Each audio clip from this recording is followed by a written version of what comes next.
हमारा जीवन केवल भगवत प्राप्ति के लिए है। सहना सीखो, सहना। हर बात अंदर ही अंदर दबा के जला दो उसे, बाहर प्रकट मत करो, बात समझो। ये अध्यात्म है। रहीमन मन की व्यथा रखिए मन में गोय, सुन इठ लई हैं लोग सब बांट न लई है कोई। आप जब किसी बात को कहते हैं तो उसकी सत्ता दृढ़ होती है, कहो ही मत। चाहे जैसी आपकी स्थिति हो, आपके हृदय आराध्य जान रहे हैं, आपको जो जलन हो रही वो आपका हृदय पाप नाश करके पवित्र हो रहा है। ये व्यर्थ नहीं जा रहा कि मैं व्यर्थ में जल रहा हूं, नाम जप कर रहे हो। आपका हृदय किसी भी विषय को लेकर जल रहा है, वो पवित्र हो रहा है। बस बोलो मत, चेष्टा मत करो, शांत हो जाएगा, निर्मल हो जाओगे। यही उपाय है। शांत करने चलोगे तो ऐसे दलदल में फंस जाओगे कि फिर वो अशांति तुम्हें पता नहीं किस जन्म में अवसर मिले उससे निकलने का। प्रार्थना मान लीजिए, इस मन की जलन को जो सह गया उसी की भक्ति बड़ी है, और बढ़ी हुई भक्ति अजित को जीत लेती है। सहित सहित बाढ़े भगति गृह तन गुरुहित गार। अपना सर्वस्व गुरुदेव भगवान के चरणों में अर्पित करके उनकी आज्ञा के अनुसार चल रहे, बस प्रभु दूर नहीं है। समर्पण का भाव, अहम समर्पण में सर्वस्व समर्पण हो जाता है। उपासक को हर समय सावधान रहना होता है, क्योंकि ये बहुत बड़ा युद्ध है। परमार्थ में चलना, अध्यात्म मार्ग में चलना, भगवत प्राप्ति का लक्ष्य होना एक बहुत बड़ा युद्ध है। किसी और से नहीं, अपने मन से। अभी हम मन को अपना मित्र मानकर या मैं मानकर वर्ताव करते हुए प्रपंच में फंस गए, दुर्गति हो गई। सत्संग से प्राप्त विवेक के द्वारा जब हमें ये पता चला कि मायाकृत नानात्व में मेरा मन ही मुझे अधीन किए हुए है,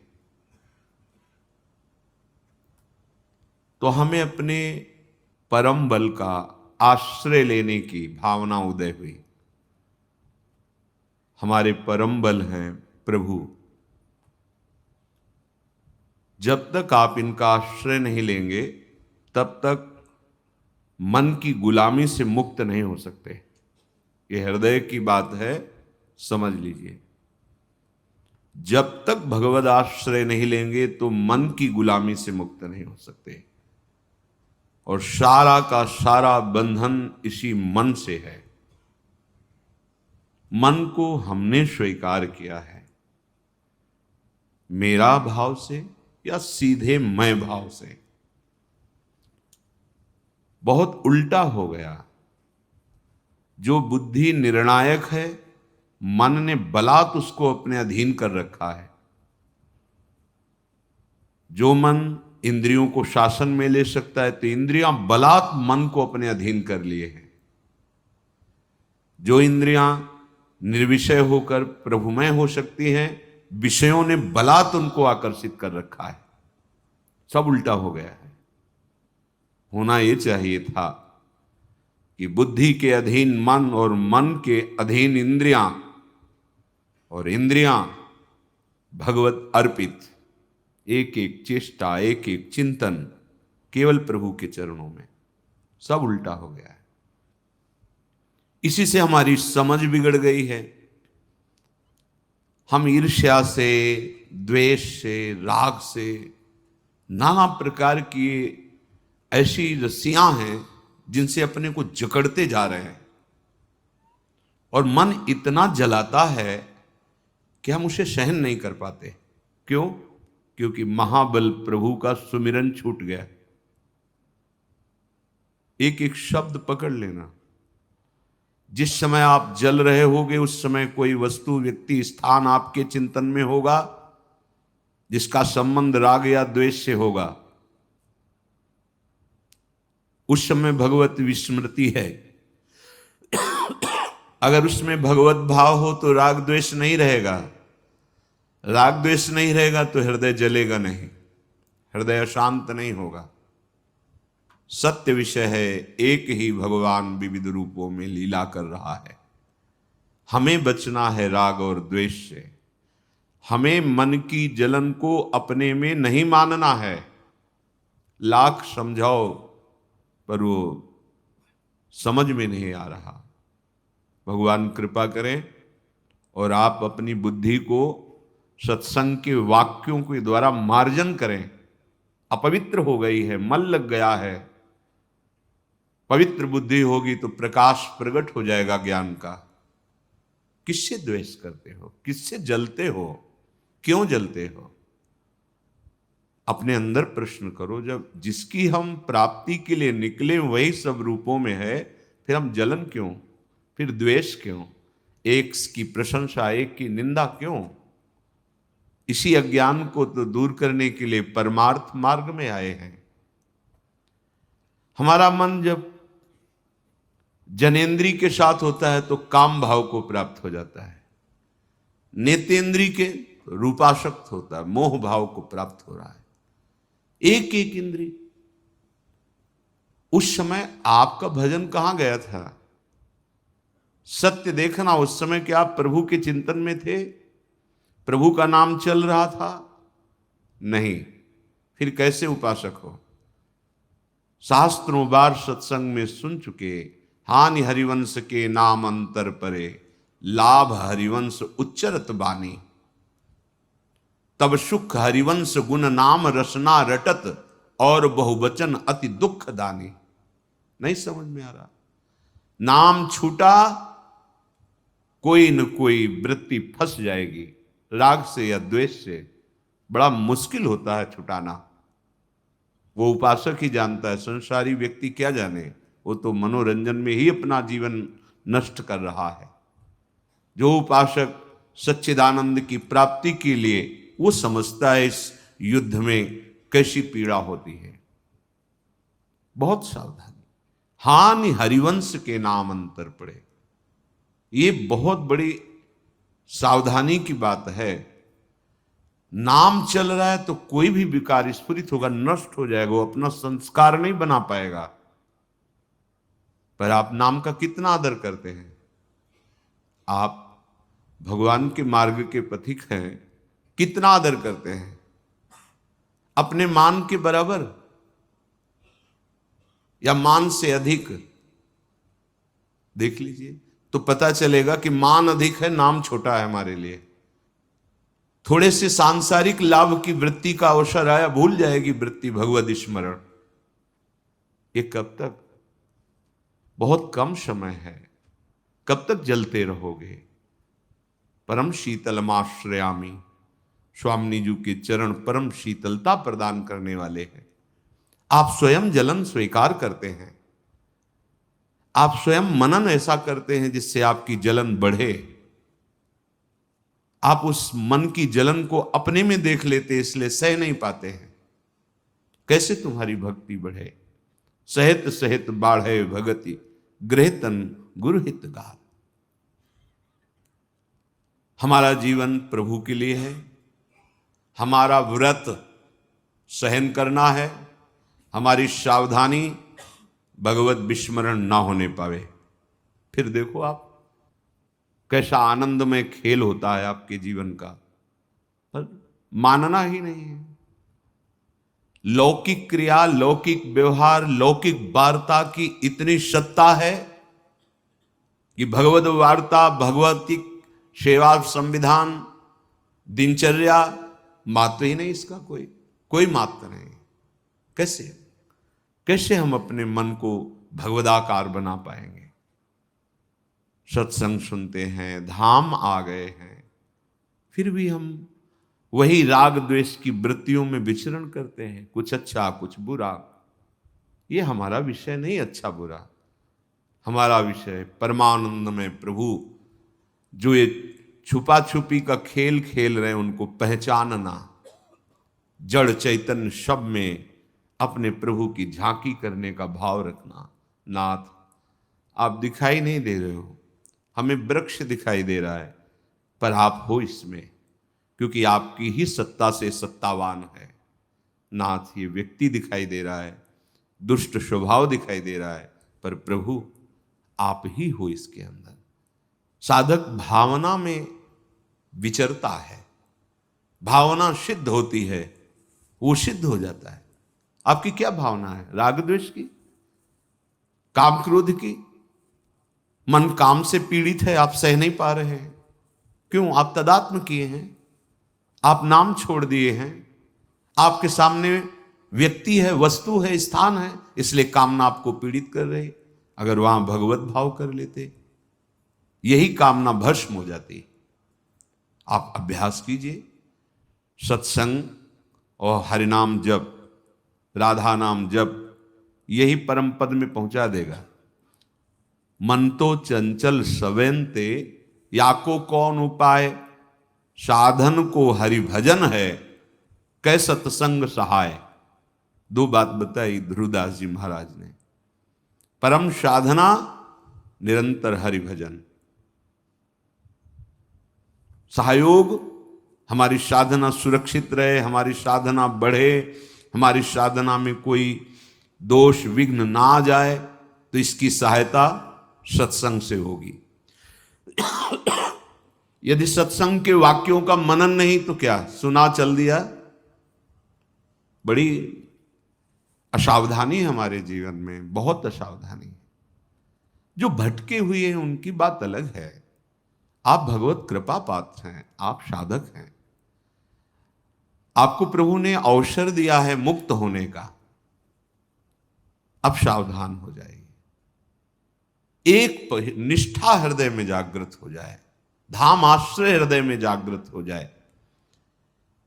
जिन सुखों के लिए हम भटक रहे हैं वो सुख नहीं है, लाखों बार भोग चुके हैं आप, लाखों जन्मों में भोग चुके हैं। हरि विमुख को त्रिभुवन में कोई भी कहीं भी कुछ भी सुख नहीं प्रदान कर सकता। ये बात हृदय में बैठा लीजिए। जो भगवत विमुख है, कहीं भी कोई भी कुछ भी उसे सुख प्रदान नहीं कर सकता। न किसी का आशीर्वाद काम करेगा आपके ऊपर, भगवत विमुख के ऊपर नहीं कर सकते। ऐसे क्यों? आशीर्वाद क्यों नहीं काम करेगा? क्योंकि भगवत विमुख हो आप। भगवान दत्तात्रेय जी महाराज का आश्रय लेकर के शास्त्राव अर्जुन अद्भुत सिद्धियों को प्राप्त किया, लेकिन उनकी बात नहीं समझी। जो अवधूत श्रोमणी आत्मानंद में निरंतर मगन है, वो बात नहीं समझी, और बल सिद्धियां प्राप्त होने पर उद्दंडता आ गई, और जगत वंदनी परम पूजनी श्री जमदग्नि जी का भारी अपराध कर दिया। परशुराम भगवान के द्वारा वंश का विनाश हो गया। क्या हुआ? इतने बड़े महापुरुष का आश्रय लेने वाला, संग करने वाला। हमारा हृदय जब तक प्रभु के सन्मुख नहीं, तो सब आशीर्वाद व्यर्थ जाते हैं, सब आशीर्वाद, सब वरदान व्यर्थ हो जाते हैं। प्रभु के आश्रित हो तो कोई भी सांप आपको ताप नहीं पहुंचा सकता। श्री हरिराम व्यास जी कहते हैं, सबे सुख विमुखन को दुख रूप। जो प्रियालाल से, हरि से विमुख हैं, चाहे जितने सुख एकत्रित कर लो, वही सुख तुम्हें भारी दुख प्रदान करने वाले बन जाएंगे। चिंता, शोक, भय, अंत में मृत्यु निश्चित। ये दुख आपको छोड़ेंगे नहीं। तुम्हारी बुद्धि तुम्हें धोखा दे रही है। पूज्य श्री राधा बाबा महाराज ने कहा कि यदि इतनी बात तुम्हारे हृदय में आ जाए कि भगवान हैं, तो तुम्हारा कल्याण होना शुरू हो जाए, और कहीं ये बात पकड़ लो कि जिह्वा से राधा कृष्ण राधा कृष्ण, तो अब तुम्हारे लिए दसों दिशाएं मंगलमयी हो जाएंगी। बस तुम नाम मशीन की तरह जबान से चलाओ। बाबा का अनुभव, ध्यान नहीं लग रहा, मन नहीं लग रहा, कोई बात नहीं, राधा राधा राधा।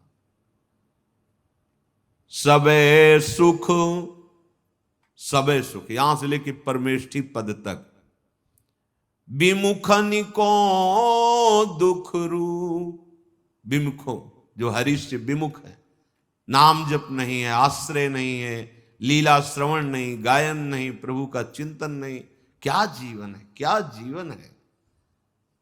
दुर्दशा देख के हृदय दुखी होता है संतों का।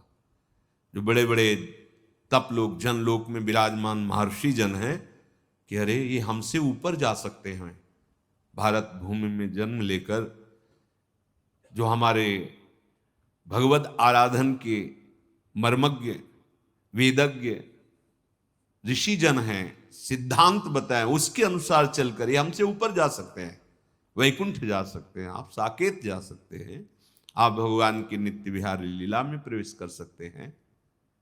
उनको दुख है इस बात का, इतना सुंदर मनुष्य जीवन पाकर ये भगवद विमुख समय नष्ट कर रहे हैं।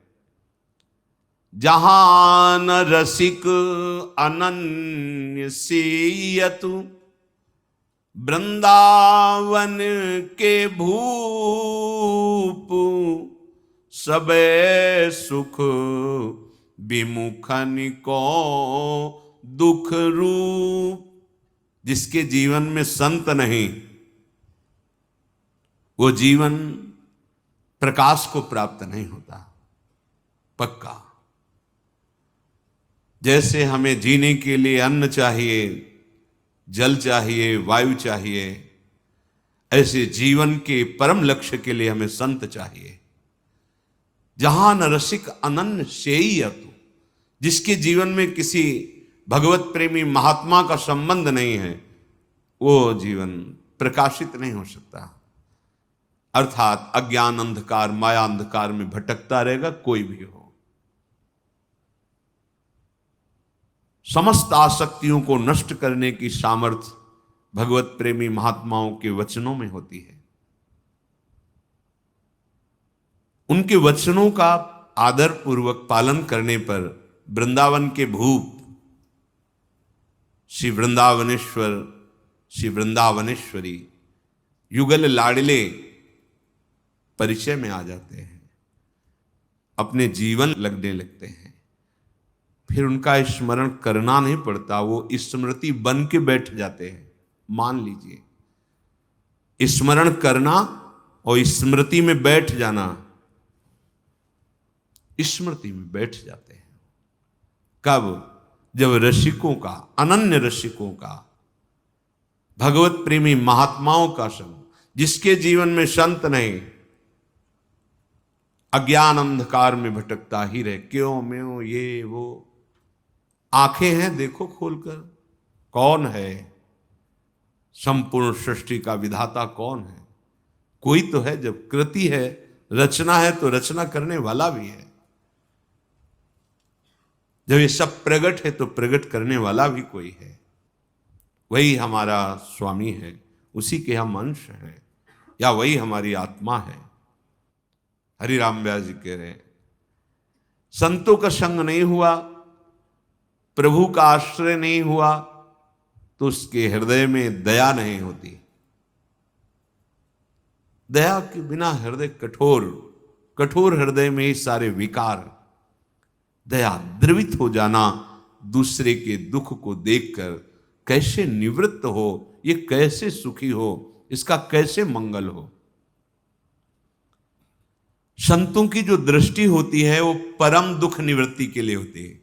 वो पत्ते नहीं काटते, वो जड़ उखाड़ते हैं। हमें कोई बीमारी हुई, डॉक्टर के पास गए, उस बीमारी की औषधि दे दी, बीमारी ठीक हो गई। फिर हमसे ऐसे कर्म हो रहे हैं कि और नए हमें दुख मिले। उस बीमारी की, उस दुख की जड़ क्या है जो सदा सदा के लिए खत्म हो जाए? बोले वो है अज्ञान, वो है अविद्या, वो है भगवद विमुखता। संत जन कृपा करके भगवान के सन्मुख कर देते हैं। जो मंगल भवन है, आनंद समुद्र हैं, जो अपनी आत्मा है, कोई और थोड़ी है। आए हुए दुख की निवृत्ति तो अपने आप हो जाएगी, आप करो या ना करो। जैसे दिन है तो अपने आप रात्रि में बदल जाएगा, रात्रि के बाद दिन आ जाएगा, बदलना है उसको। ये टिकाऊ नहीं है। आगमा पाइनो अनित्यास, ये आने जाने वाले हैं। इनके लिए संत समागम थोड़ी होता है। सत्संगति संस्कृति कर अंता, आवागमन के चक्र का ही नाश कर दे, भव रोग को जड़ से मिटा दे, उसे सत्संग कहते हैं। तब है बड़े भाग पाई सत्संगा। व्यर्थ का प्रपंच दिमाग में भरा हुआ, व्यर्थ का प्रपंच। जब तक इसे आप छोड़ेंगे नहीं आग्रह, तब तक संत वचन आदर सहित स्वीकार ही नहीं कर सकते। जब ये वचन ही स्वीकृत नहीं हुए तो आपका मिलना, आपका बैठना कोई खास बात नहीं हुई। वचन स्वीकार करना। जब तक वचन स्वीकार नहीं करेंगे तो आपसे उपासना नहीं बनेगी। शुद्ध उपासना के बिना अहम का नाश नहीं होता, दैन्यता नहीं आती। तो बिना दीनता के बंधन ही बंधन है। जब विचार करके देखते हैं तो लगता है कि हम जिसे साधन समझ रहे थे वो भी तो बंधन है। शुभ कर्मों की तरफ माना अशुभ कर्मों की निवृत्ति, और शुभ कर्म तो करता तो है, बचा ही ना, करता तो है ही ना। जब करता है तो भोगता तो होना ही पड़ेगा, अवश्य में भोक्तव्यम। जब शुद्ध विचार जागृत होता है तो ये लगता है अरे हमको भगवत प्राप्ति करनी है, शुभ नहीं इकट्ठा करना। ये शुभ का भी बंधन त्यागना है तो फिर भगवत प्राप्ति किससे होती है? दैन्य भाव से भगवान की शरण होकर निरंतर नाम जप करते हुए। जो भी है भगवद अर्पित है। जीवन, हमारा चिंतन, हमारा बाहरी व्यवहार, इससे भगवत प्राप्ति होती है। जब हम कोई दान पुण्य, कोई सुकृत करते हैं तो एक हृदय में गुदगुदी होती है, आम होता है, मैंने ये किया, वो शुभ कर्म हुआ, शुभ कर्म, उसका एक फल मिलेगा, वो भी बांधने वाला होगा। नहीं नहीं, इसीलिए जब उत्तम भाव जागृत होता है तो शुभ अशुभ दोनों कर्मों से वो ऊपर उठ जाता है। अब भगवत प्रेरणा से जो हो रहा है वो करता नहीं है, उसका उसे कोई फल नहीं चाहिए। निरंतर भगवत स्मृति और सारे कर्म भगवत प्रसन्नता के लिए हो रहे हैं शास्त्राज्ञा के अनुसार। अब जीवन मुक्त हो जाएगा। इसलिए हमारा जीवन केवल भगवत प्राप्ति के लिए। सहना सीखो, सहना।